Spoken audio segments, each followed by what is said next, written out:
There are people fasting right now, praying harder than ever, yet their answers are intentionally delayed. And it's not because God is silent, because behind what you see, there is a system that responds to order. Some prayers trigger movement, others trigger resistance. Not because the prayer was weak, but because something stood up and answered back. I know this because I've watched it happen. I've seen moments where a believer was one decision away from breakthrough, and suddenly everything slowed down. Confusion entered, focus scattered, urgency faded, nothing obvious happened, but access was activated. This is the part most people never hear. There is a kind of warfare that doesn't attack your faith directly.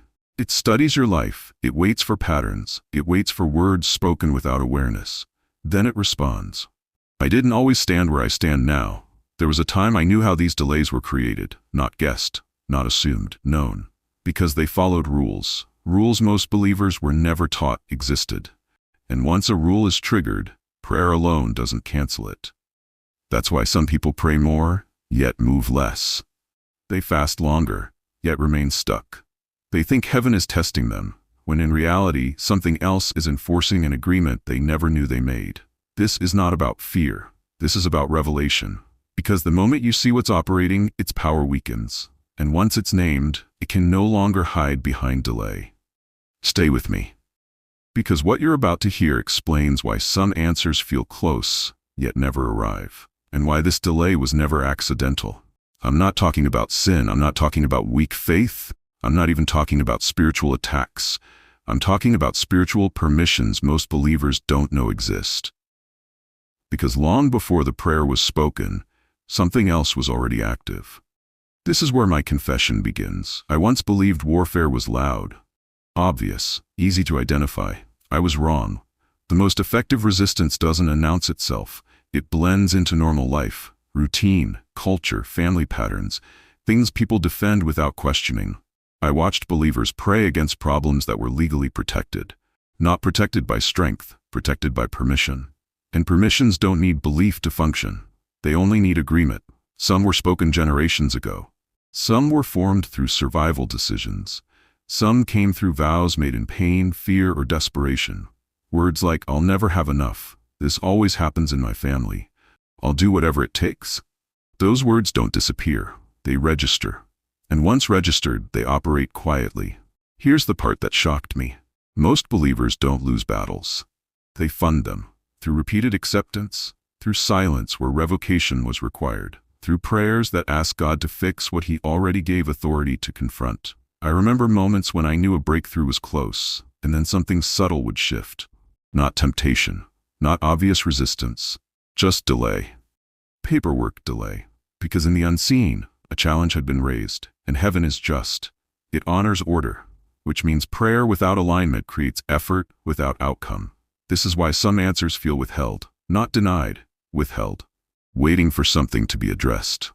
When I realized this, everything changed. Because warfare stopped being about shouting and became about exposure, confession, renouncement, alignment.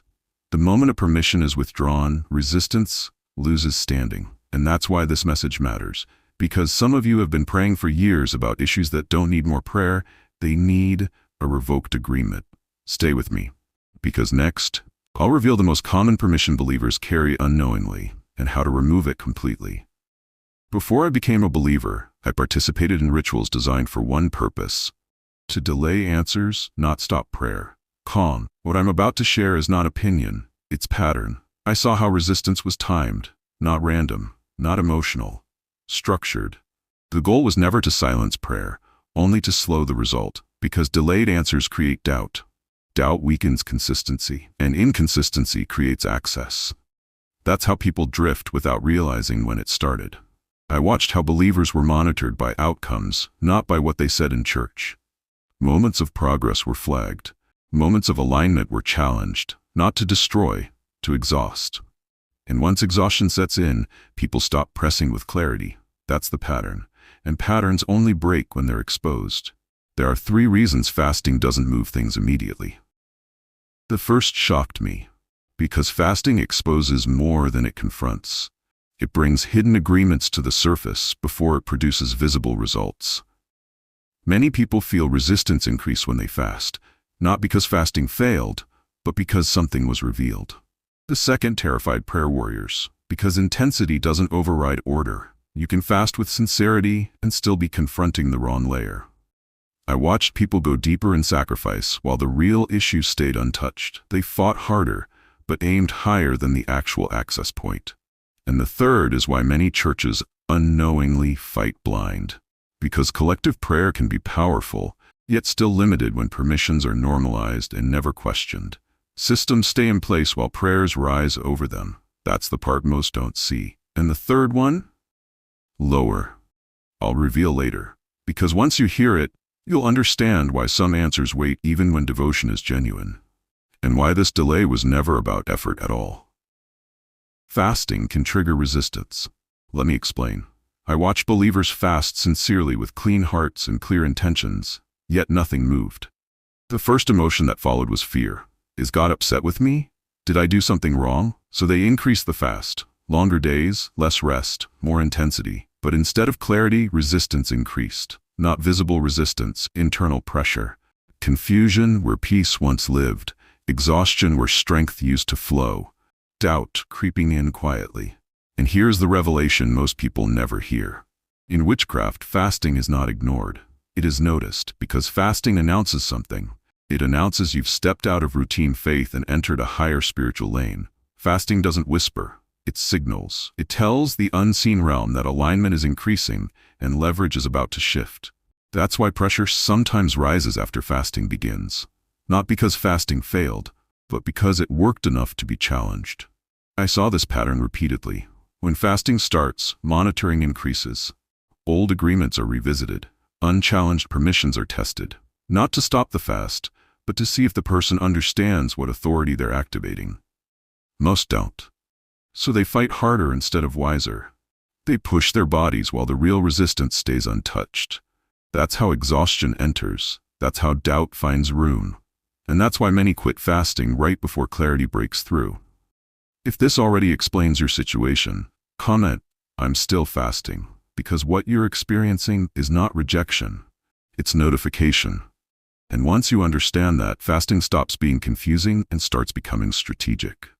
Delay is a strategy, not a denial. When witches couldn't stop an answer, we delayed it until the person quit. That was the method. Not confrontation, not overpowering faith. Waiting for emotions to wear down, for enthusiasm to fade, for questions to replace confidence. Time fatigue sets in quietly. Days turn into weeks. Weeks turn into explanations. Explanations turn into conclusions people were never meant to reach. Maybe this isn't for me. Maybe I heard God wrong. Maybe nothing is happening. That's how doubt is planted. Not suddenly, gradually. I watched people abandon breakthroughs that were already approved simply because the clock kept ticking. Delay pressures the mind before it touches the spirit. It makes people negotiate with what they once stood firm on. It makes them lower expectations without realizing when they started. And once expectation drops, authority weakens. That's why delay is effective. But here's the truth most never hear.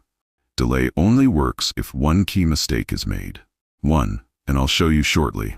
If this is you, if you've been waiting and refusing to walk away, type "I will not quit," because persistence with understanding breaks what time alone cannot.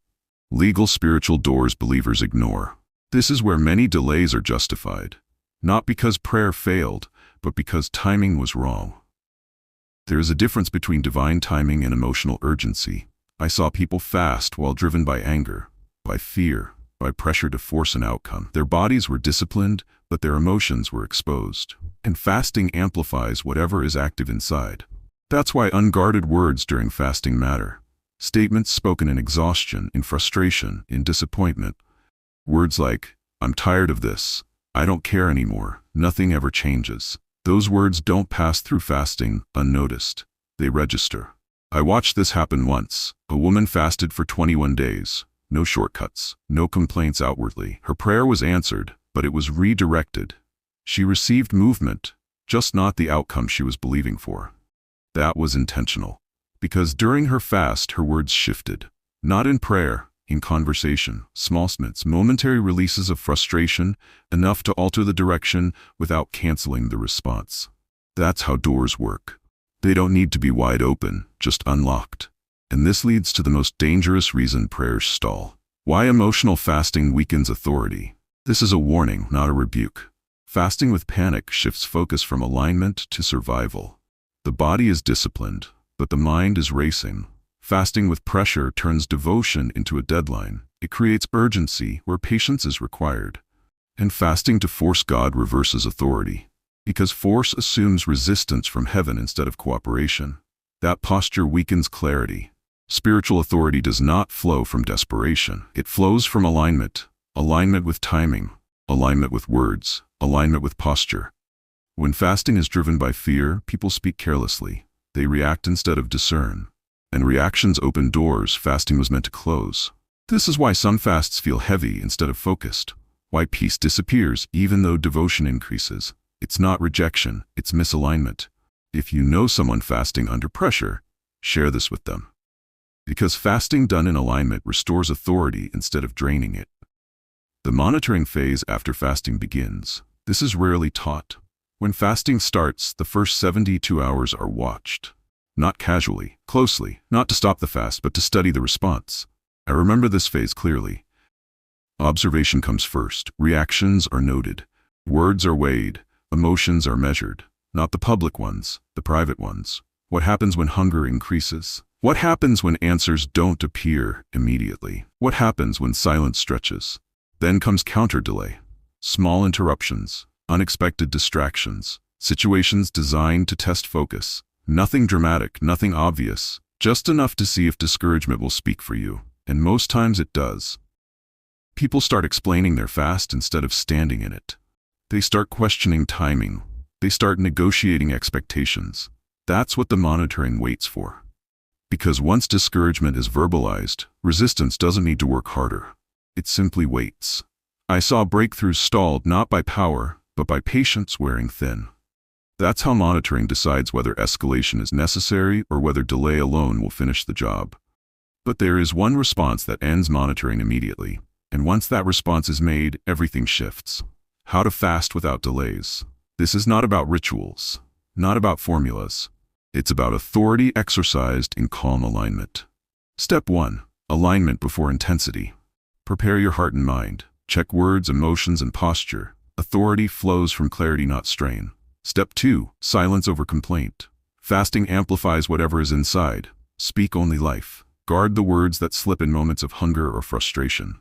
Step 3. Timing awareness. Know the seasons of heaven. Some breakthroughs require patience, not force. Learn to discern when to press and when to wait. Step 4. Post-fast sealing prayer. Close doors you opened unintentionally. Renounce any unguarded words. Declare alignment with heaven's pattern. This is why some fast 3 days and see results, and others fast 40 and struggle. Not the length of fasting, not the sacrifice. It's alignment, authority, awareness, discipline of the inner self. If this resonates with you, comment I receive alignment, because understanding this principle turns fasting from effort into leverage. The one thing that cancels delays instantly. Delays collapse when a believer shifts from begging to positioning. Not louder prayers, not longer fasts, not more effort. Positioning is authority and alignment. It's quiet, it's deliberate, it signals that access is being reclaimed. That shift terrifies resistance, because resistance cannot stand when the believer knows the rules, owns the authority, and refuses to negotiate with delay. This is why some breakthroughs happen suddenly, right after years of waiting. Not by luck, not by desperation, but by deliberate positioning. And that is where true power begins. If your prayers feel delayed, it does not mean they are ignored. It does not mean God is absent. It means you are closer than you think, closer than your effort realizes, closer than your fasting reveals, closer than your faith imagines. Every delay has a purpose. Every waiting period is shaping authority. Every moment of seeming silence is preparing breakthrough. Stay aligned. Guard your words. Position yourself in authority. Because when you do, what was once delayed arrives with unstoppable momentum. You were never forgotten. You were never overlooked. And your answers are already moving toward you. Knowing this is not enough. You must apply it correctly. Because understanding without action keeps breakthrough waiting. In the next video, I'll reveal the exact prayer posture that ends fasting delays permanently, without fear, without rituals, without panic. Like this video so others don't quit too early. Subscribe because revelation brings freedom, and maybe your turning point is closer than you think.